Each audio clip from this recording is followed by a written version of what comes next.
हा बघा राजांनो, सर्वांना कळालं का रे? जर समजा सर्क्युलर आर्क असेल तर मॅग्नेटिक फील्ड तयार किती होते? B equals to mu 0 upon 2R into the I तयार होते. ओके, त्याच्यानंतर आता या ठिकाणी जर समजा axial magnetic field produced by an current in a circular loop असेल. आता जर समजा सर्क्युलर लूप असेल आणि त्या ठिकाणी ऍक्सियल मॅग्नेटिक फील्ड तयार होत असेल, सो त्याचा जो फॉर्म्युला काय आहे या ठिकाणी टाकलेलं होतं मी. सर्क्युलर लूप असेल आणि त्याच्यामध्ये ऍक्सियल मॅग्नेटिक फील्ड तयार होत असेल. ऍक्सियल मॅग्नेटिक फील्ड तयार होत असेल. जर समजा अशी कंडिशन आली, सो याचा जो फॉर्म्युला आहे, याचा फॉर्म्युला काय आहे? B equals to that is the BZ. What is the BZ? BZ means the magnetic field along the Z direction, which is equals to काय असतं?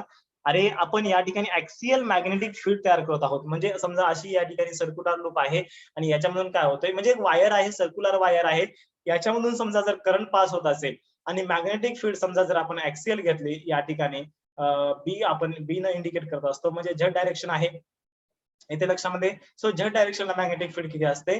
BZ इक्वल्स टू फॉर्म्युला आहे mu 0, that is the permeability of the free space upon 2 into या ठिकाणी काय आहे? IR square. Okay, IR square, these are the losses.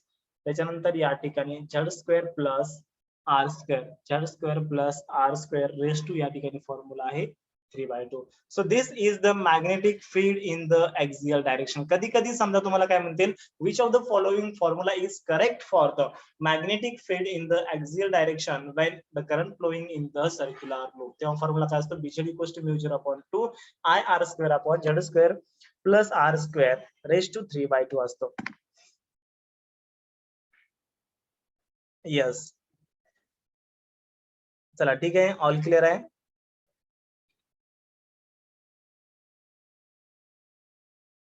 हा, या ठिकाणी झेड काय असतं बघा. जर समजा सर्क्युलर लूप आपला असा असेल, याच्यातून करंट जर फ्लो होत असेल, मला सांगा या पॉइंटला, म्हणजे या झेड डायरेक्शनला, या पॉइंटला तुम्हाला मॅग्नेटिक फील्ड फाइंड आउट करायचे आहे. सो आता बघा या ठिकाणी काय होतं, हा सेंटरला येतो, हा तर आता ऍक्च्युअल मध्ये सेंटरला येतो, बरोबर आहे, हा असा ऍक्च्युअल मध्ये सेंटरला यायला पाहिजे. त्याच्यानंतर इथून इथपर्यंत डिस्टन्स आणि हे इथून इथपर्यंत डिस्टन्स. आता हे जे डिस्टन्स असतं ते असतं स्मॉल आर, त्याच्यानंतर हे जे सेंटरचं डिस्टन्स असतं ते असतं झेड, बरोबर आहे. आणि हे जे सर्क्युलर लूपची जी रेडियस असते ती असते कॅपिटल आर.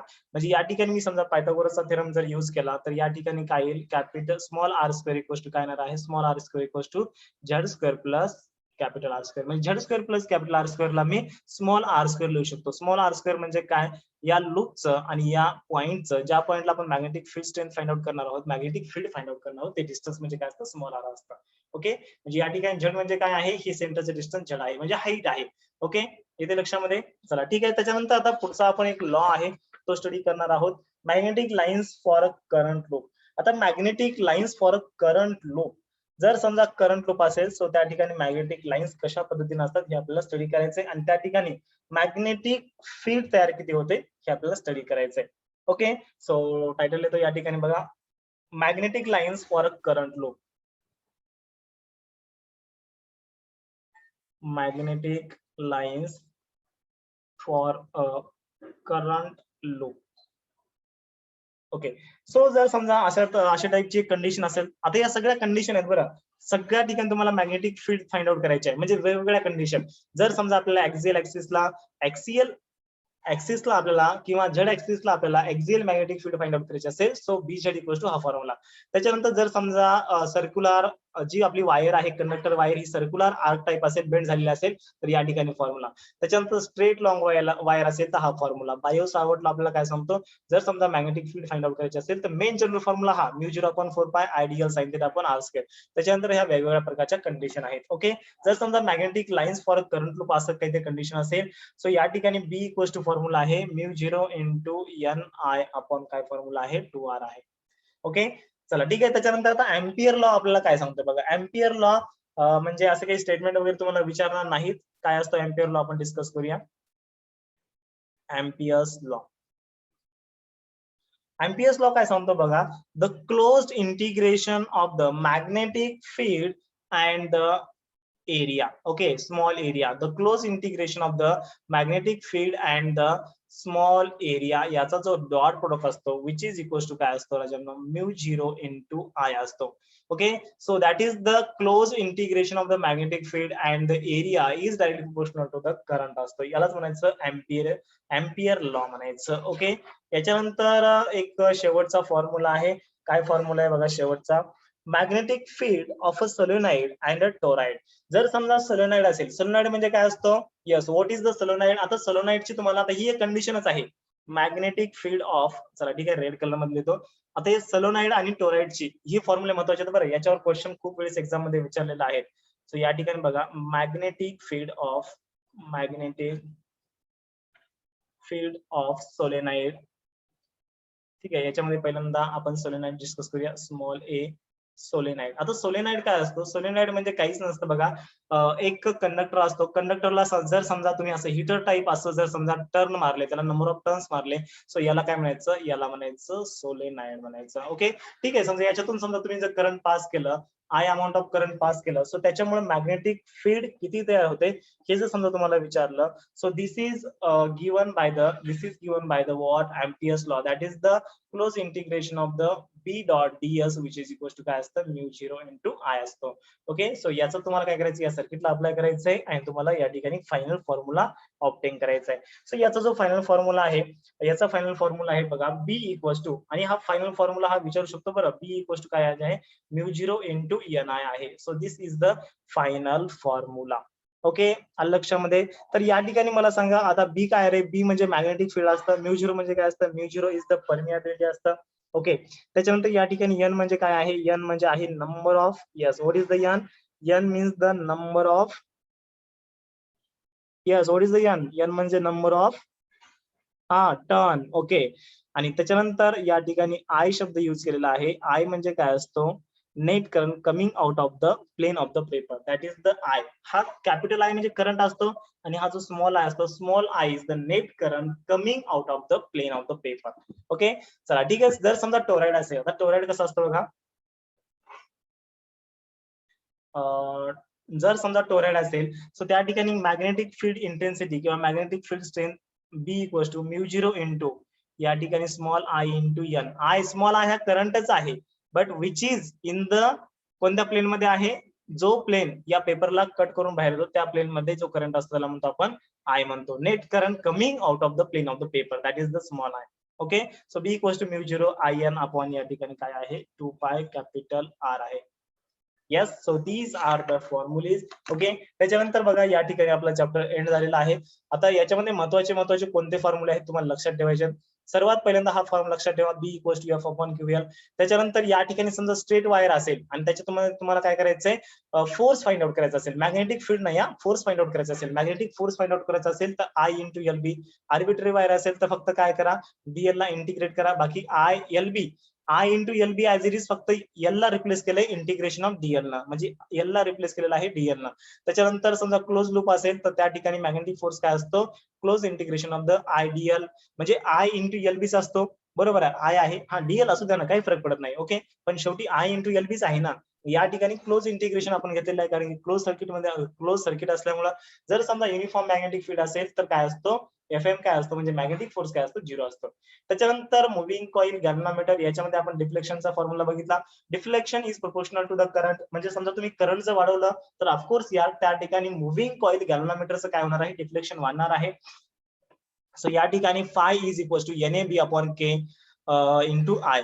यामध्ये एन काय असतो, एन म्हणजे नंबर ऑफ टर्न्स असतो, ए म्हणजे एरिया, बी म्हणजे काय असतं मॅग्नेटिक फील्ड, के म्हणजे काय असतो टॉर्जनल कॉन्स्टंट असतो. त्याच्यानंतर मॅग्नेटिक डायपोल मोमेंट बघितला आपण, tau equals to mu B sine theta. Magnetic potential energy बघितली, U equals to mu B cos theta, ते म्यू बी साइन थिटा होतं, हे mu B cos theta. Biot Savart law बघितला. आता Biot Savart लॉच्या खाली आपण सगळ्या ठिकाणी काय केलंय बघा, 4-5 ठिकाणी आपण फक्त काय फाइंड आउट केलेलं आहे, मॅग्नेटिक फील्ड फाइंड आउट केलेली आहे. हा, मग या ठिकाणी बघा Biot Savart law main magnetic field dB equals to म्यू0 upon 4 pi into IDL sine theta upon R square असतो. त्याच्यानंतर जर समजा याच्यामध्ये करंट हा जर स्ट्रेट आणि लॉंग वायर मध्ये फ्लो होत असेल तर बी इक्वल्स टू म्यू0 अपॉन 4 पाय आय आर असतो. त्याच्यानंतर सर्क्युलर आर्क असेल सो बी इक्वल्स टू म्यू0 अपॉन 2 आर इंटू आय असतं. जर समजा सर्क्युलर लूप असेल आणि आपल्याला axial magnetic field find out करायचे असेल झेड डायरेक्शनला, so B Z equals to mu 0.2 I R square. हा जो कॅपिटल आर असतो, कॅपिटल आर म्हणजे हा रेजिस्टन्स नसतो बरं, कॅपिटल आर म्हणजे या सर्कलची रेडियस असतं. सो या सर्कलच्या रेडियसला आपण काय म्हणतो, कॅपिटल आर म्हणतो. ओके, लक्षामध्ये. So small R square equals to Z square plus capital R square येणार आहे, कारण की या ठिकाणी समजा आपण पायथागोरस थेरम यूज करा. सो डायगोनलचा square equals to Z square plus R square येणार आहे. लक्षामध्ये. ओके, सो हा फॉर्म्युला तुम्हाला लक्षात ठेवायचा आहे. त्याच्यानंतर magnetic lines. Okay, for a current loop असेल तर B equals to mu 0.ni. Ampere law काय सांगतो, close integration of the B into area equals to काय असतं, it is proportional to the current असतं, that is the mu 0 into I असतं. आता magnetic field solenoid मध्ये काय असते, B equals to mu 0 into N I. Mu 0 म्हणजे काय, magnetic permeability of the free space. N म्हणजे काय, नंबर ऑफ टर्न्स. आणि आय म्हणजे काय असतो, या ठिकाणी बघा मी तुम्हाला लिहून देतो, वेर या ठिकाणी एन म्हणजे number of current, sorry N म्हणजे नंबर ऑफ टर्न्स असतो, हे सर्वांना माहित आहे.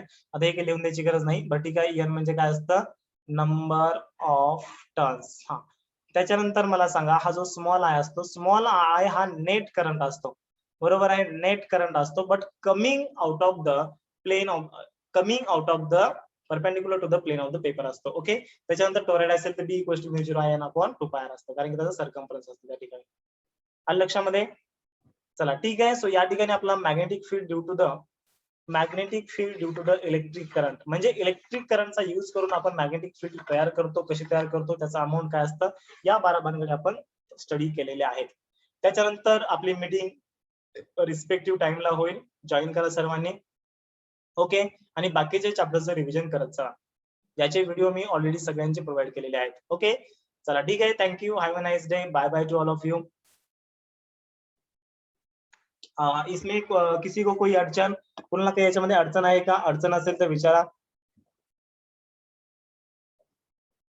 हा, आता हे जर चॅप्टर तुम्ही समजा जर म्हणत असाल की सर पहिल्यापासून स्टडी करतो, तर याला तुम्ही स्किप करा, कारण की हा चॅप्टर आणि इलेक्ट्रोमॅग्नेटिक इंडक्शन चॅप्टर ज्यांनी पहिल्यांदा म्हणजे 12वीला असताना स्टडी केलं नाही त्यांनी या चॅप्टरला स्किप करावे, कारण की या चॅप्टरला कमीत कमी 1 महिना लागतो कम्प्लीट शिकवायला. ओके, हा, कारण की याच्यामध्ये समजा तुम्ही जर वेळ घालला, तुमचा रोटेशनल डायनामिक्स आहे, मेकॅनिकल प्रॉपर्टीज ऑफ फ्लुइड आहे, ऑसिलेशन छोटासा चॅप्टर आहे, त्याच्यानंतर वेव्ह ऑप्टिक्स आहे, मॅग्नेटिक मटेरियल छोटासा चॅप्टर आहे, 2-3च पॉईंट आहेत, त्याच्यानंतर dual nature of radiation and matter छोटासा चॅप्टर आहे, 3-4च पॉईंट आहेत. हे चॅप्टर तुमचे मिस होतात. Okay, yes.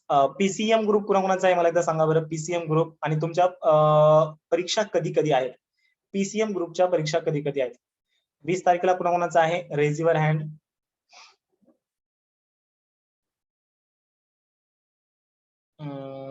ओके, श्रावणीचा 20 तारखेला आहे. त्याच्यानंतर अच्छा, वैष्णवीचा पण 20 तारखेला आहे. हा, आता बाकीचे खाली हात घ्या. आणि 21ला, अच्छा, ज्योतीचा 21ला आहे, पारचा 22ला आहे. ओके, ठीक आहे. स्कोरिंग विषयाकडे जास्त फोकस करा. Physics is not the scoring subject, practically आहे, कारण की मॅथ मध्ये तुम्हाला 100 मार्क आहेत, मग मॅथला जास्त फोकस करा. चॅप्टर तेवढेच आहेत तुम्हाला, चॅप्टर मॅथ मध्ये तेवढेच करायचे, फिजिक्स मध्ये तेवढेच करायचे, बरोबर आहे. चॅप्टर काही कमी जास्त नाहीये, तिकडे पण तेवढे चॅप्टर आहेत, उलट फिजिक्स मध्ये जास्त चॅप्टर आहेत. त्याच्यानंतर केमिस्ट्रीचे इझी चॅप्टर फोकस करा, आणि आपल्या फिजिक्सचे इझी चॅप्टर फोकस करा. यस, एकदम चांगला स्कोर येईल.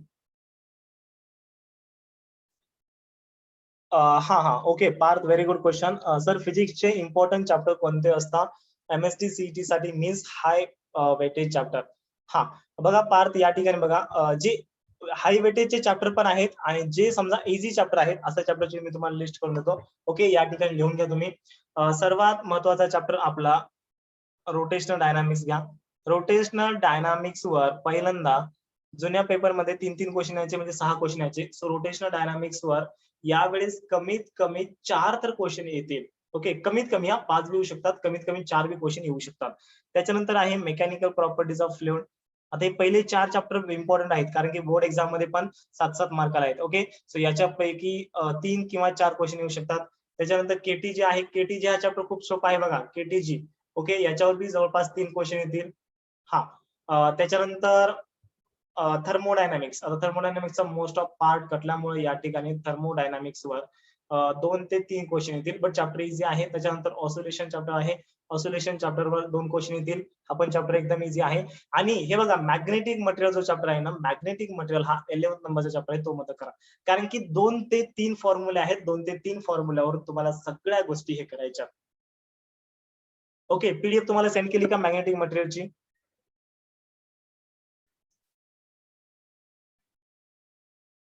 हा, या पण पीडीएफ तुम्हाला सेंड करतो, because this PDF are very important. कारण की हा, श्रावणी सेमीकंडक्टर आपला 8 वाजता होणार आहे. सेमीकंडक्टर हार्डली 1 मार्क किंवा 2 मार्कला विचारलं जातं. हा, त्याच्यातला जो सर्किट आहे तो सर्किट महत्वाचा आहे. ओके, चला ठीक आहे. ऑसिलेशन चॅप्टर सोडू नका बरं, हे पहिले चॅप्टर सोडू नका. त्याच्यानंतर बघा वेव्ह ऑप्टिक्स वर फॉर्म्युले महत्वाचा म्हणजे एकच फॉर्म्युला आहे वेव्ह ऑप्टिक्स. आता बघा सुपरपोजिशन ऑफ वेव्ह मध्ये सुपरपोजिशन ऑफ वेव्ह जो आहे तो 2 मार्कला विचारतात. त्याच्यानंतर 11वीचे चॅप्टर सगळे 1-1 मार्काचे आहेत, म्हणजे 1 मार्क, आणि काही चॅप्टर 2-2 मार्काचे आहेत, म्हणजे ते 10 मार्क आहेत. ओके, हा, त्याच्यानंतर बघा आता वेव्ह ऑप्टिक्स वर 3 क्वेश्चन विचारतात आणि एकदम इझी क्वेश्चन आहेत. बरोबर आहे. मी जी क्वेश्चन घेतलेले आहेत त्याच्यामधून प्रॅक्टिस करा. त्या फॉर्म्युल्यावर मी जवळपास 7 ते 8 क्वेश्चन घेतलेले आहेत एकाच फॉर्म्युल्यावर. कोणता फॉर्म्युला आहे? Young's double slit experiment. तर त्याच्यावर जवळपास यंग्स डबल स्लिट वर एक जो न्यूमेरिकल असतं ते फिक्स असतं, आणि वेव्ह ऑप्टिक्स वर 3 क्वेश्चन असतात. त्याच्यानंतर 8व्या नंबरचा आपला चॅप्टर आहे 8व्या नंबर इलेक्ट्रोस्टॅटिक्स. इलेक्ट्रोस्टॅटिक्सला पण 3 क्वेश्चन फिक्स असतात. ओके, इलेक्ट्रोस्टॅटिक्स मध्ये काय करा, कॅपॅसिटन्स वगैरे सिरीज आणि पॅरलल त्याच्यापैकी एक क्वेश्चन येतोच. नीट मध्ये पण आलता एक क्वेश्चन, बरोबर आहे.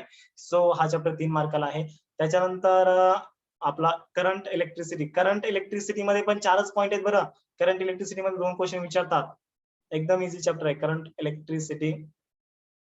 2 क्वेश्चन, 2 किंवा हार्डली 3 विचारतात. त्याच्यानंतर आता आपला आहे magnetic field due to the electric current. Okay, याच्यावर 2 क्वेश्चन विचारतात. Magnetic field due to electric current, magnetic field, याच्यावर 2 क्वेश्चन विचारतात.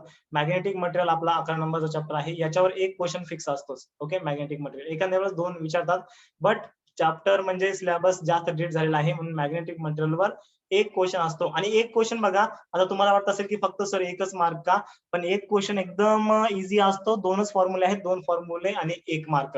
मग मला सांगा रोटेशनल डायनॅमिक्स मध्ये किती फॉर्म्युले आहेत रे? फक्त 4च क्वेश्चन आहेत त्या मानानं. ओके, केटीची मध्ये किती फॉर्म्युले आहेत? फक्त 3च क्वेश्चन आहेत ना. ऑसिलेशन मध्ये किती फॉर्म्युले आहेत? फक्त 2 किंवा 3 क्वेश्चन आहेत. मॅग्नेटिक मटेरियल करा ना तुम्ही. किती पॉईंट आहेत? 2च पॉईंट आहेत. क्वेश्चन एक फिक्स आहे ना, म्हणजे तुमचा इथं मार्क पक्का होतोय. त्याच्यानंतर मॅग्नेटिक मटेरियल झाल्यानंतर AC circuit. Okay, AC circuit हा आपला 12 नंबरचा चॅप्टर आहे. नाही, एसी सर्किट हा 13 नंबरचा आहे. हा, 12 नंबरचा चॅप्टर कोणता आहे आपला? Electromagnetic induction. हा, इलेक्ट्रोमॅग्नेटिक EMI, इलेक्ट्रोमॅग्नेटिक इंडक्शन हा चॅप्टर आहे. जवळपास याच्यावर 3 क्वेश्चन विचारतात. त्याच्यानंतर आपला 13 नंबरचा चॅप्टर आहे, 13 नंबरचा चॅप्टर आहे, याच्यावर AC circuit. Okay, AC circuit मध्ये जवळपास 2 क्वेश्चन विचारतात.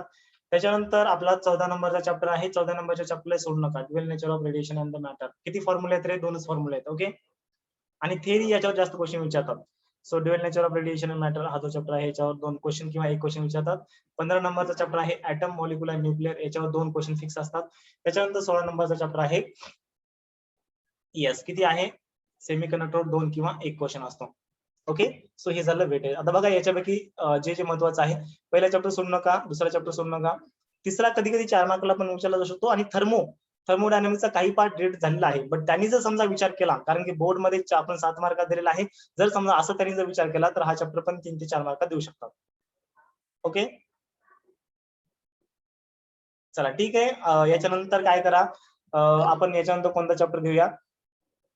इलेक्ट्रोमॅग्नेटिक इंडक्शन घेऊया. ओके, शेवटी जाता जाता फॉर्म्युले तर बघून चला, कारण कधी कधी काय होतं माहिती आहे का, फॉर्म्युला जर तुम्हाला माहित असेल, कधी कधी एवढा क्वेश्चन सिंपल असतो ना, म्हणजे तुम्हाला या ठिकाणी क्यू देतील, चार्ज देतील, व्हेलॉसिटी देतील, मॅग्नेटिक फील्ड देतील आणि फोर्स फाइंड आउट करा म्हणतील, म्हणजे F = QVB, फक्त मल्टिप्लिकेशन करून तुम्हाला आन्सर फाइंड आउट करायचंय. यस, ओके, चला ठीक आहे. या ठिकाणी आपण थांबूया. नेक्स्ट मीटिंग आपली ग्रुपमध्ये मी जो टाइम टेबल पाठवलेला आहे त्या टाइमला होईल. Yes, okay, thank you, have a nice day.